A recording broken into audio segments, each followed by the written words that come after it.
Everybody, this is Erica, the technology nerd who likes to film stuff, and this is the update to the OnePlus 3 review, the OnePlus 3T. So let's go ahead and get into the filming room and check it out.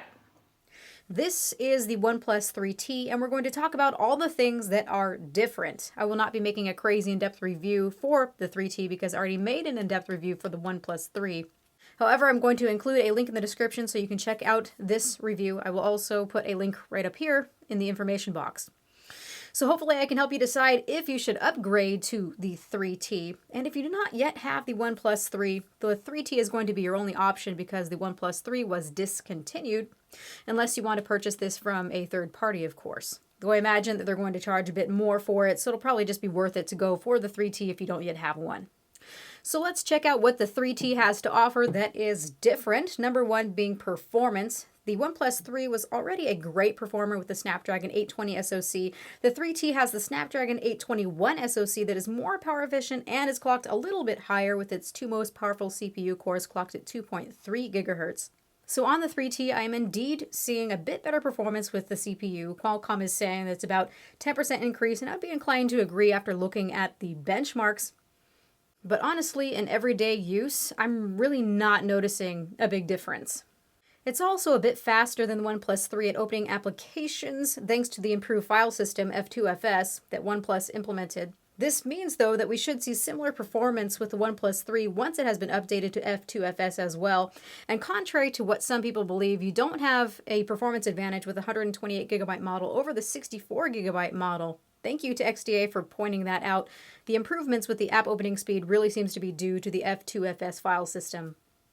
So when looking at DiscoMark, performance is about the same when switching between open applications, so the app switching performance is about the same. 3.7 seconds over 5 runs versus 3.2.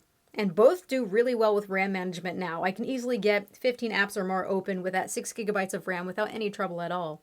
Now as for GPU performance, the GPU is actually clocked a little bit higher on the OnePlus 3T as well. You can see it's at 652 MHz over the 624 MHz on the OnePlus 3, but there is only just a tiny improvement that can even be observed.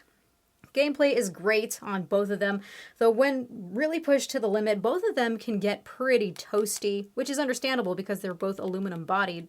But they both do well in terms of thermal throttling though, for sustained performance. It's not a huge issue for either one, and we don't see a large degradation in frame rate performance over time on either of them. So as an average, they seem to perform similarly, but the 3T does have better peak frame rate performance as expected. Let's move on to number 2, the front camera. I want to say right away that I feel ultimately like they fixed something that did not need fixing. The front camera on the OnePlus 3 was already pretty good. So the front camera on here is 8 megapixels versus the new 16 megapixel camera on the 3T.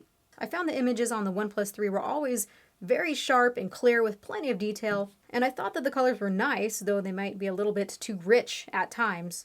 But with the 3T, they upped the resolution to 16 megapixels and tweaked the processing from what I can see. They claim that it does better in low light, but from my experience, it does not. In fact, I find images to be quite soft, definitely not as sharp. There is less noise in low light, but I see quite a bit of overprocessing for noise reduction, and we lose a lot of detail. Even in daylight, I often find the images to be too soft, though the colors do appear to be more true to life over the OnePlus 3. I do give them props for that. But to be fair with all of this, normal people are not going to go pixel peeping at the images to discern the sharpness or how much detail is there. Most selfie images are just simply going to be uploaded online where they get massively compressed anyway. We'll see what happens with updates over time.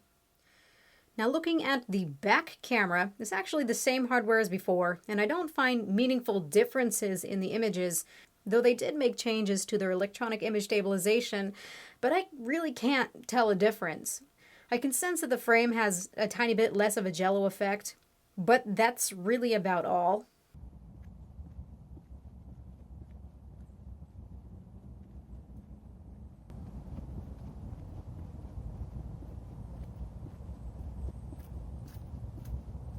But on the back now, we do have sapphire crystal covering this camera part instead of glass. That should have been on there to begin with, but honestly, this isn't something that many people are going to notice. But still, it's something to speak of, and it's nice. So now I'd like to take a second to thank my sponsors at Braintree so much for making content creation possible. Braintree is code for easy mobile payments, and they're a major reason that you can press one button and pay for something.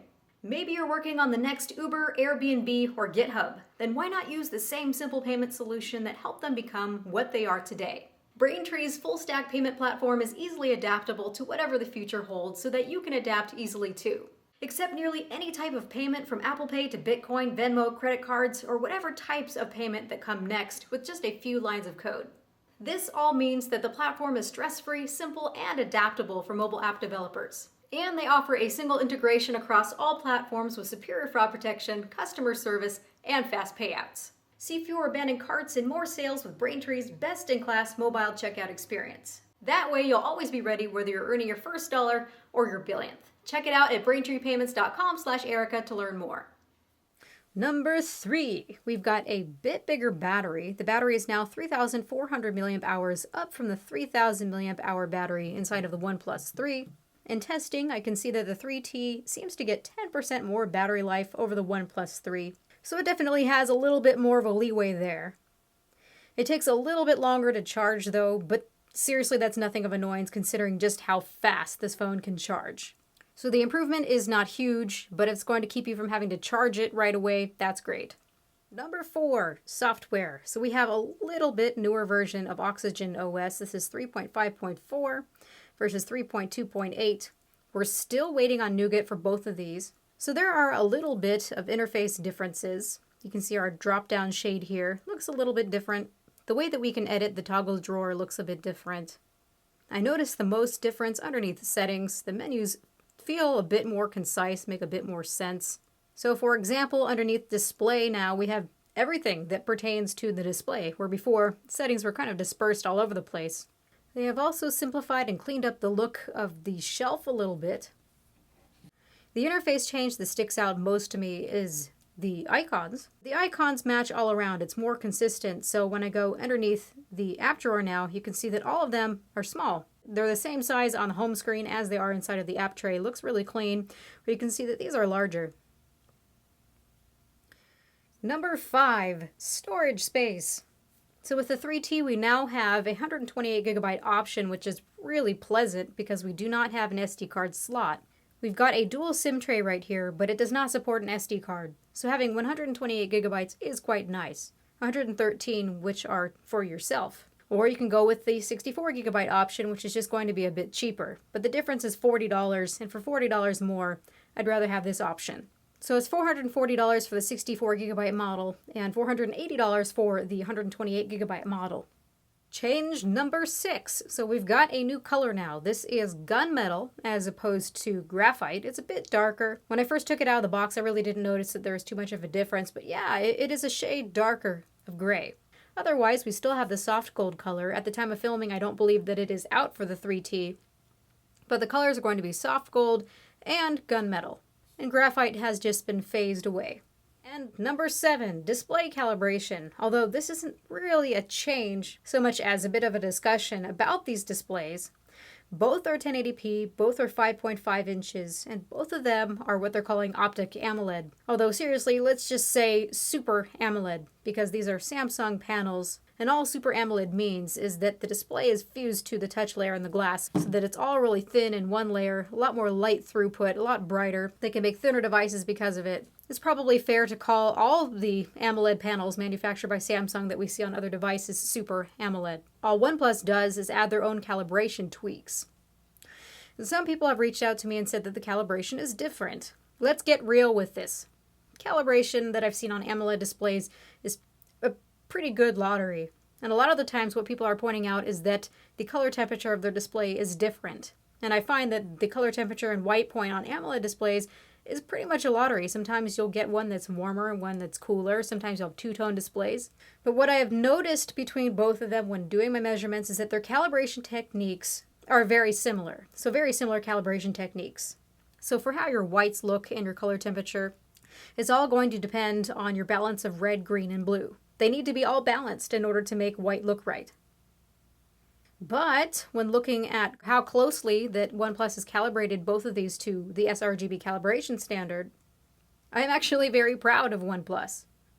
They have done a great job on both the displays with their accuracy to sRGB, so long as the devices are around 200 nits, so as long as their brightness is about halfway. I do notice that once you turn that brightness up, the calibration accuracy tends to decline a little bit. That's actually something really common that I am seeing these days. So these are two phones with very accurate color modes when you need that. Since web, media content, and OS are encoded in sRGB, it is more than fair to expect an accurate color mode when you want it.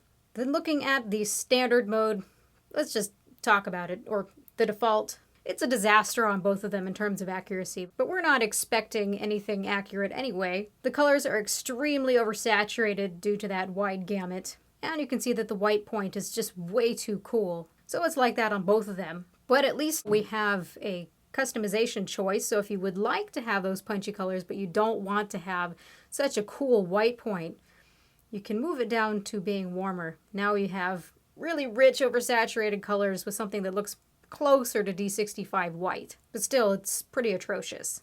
I am always going to favor the sRGB mode on here. Not crazy oversaturated, but at least I know that it's accurate. So overall, the OnePlus 3 and the OnePlus 3T are some of the best phones that you can buy, especially when you compare fit and finish to the price ratio. For under $500, you can have the 128GB model. When looking at the Google Pixel, you're going to be paying upwards towards that $1,000 mark for pretty much the same exact hardware. If you really don't feel like buying into that Pixel ecosystem, this is a great option. The updates here are modest, but we do have a little bit better performance, so it's a little bit more future-proof. We've got a better front-facing camera, at least on paper. We'll see what happens with updates over time. We've got a bit bigger battery.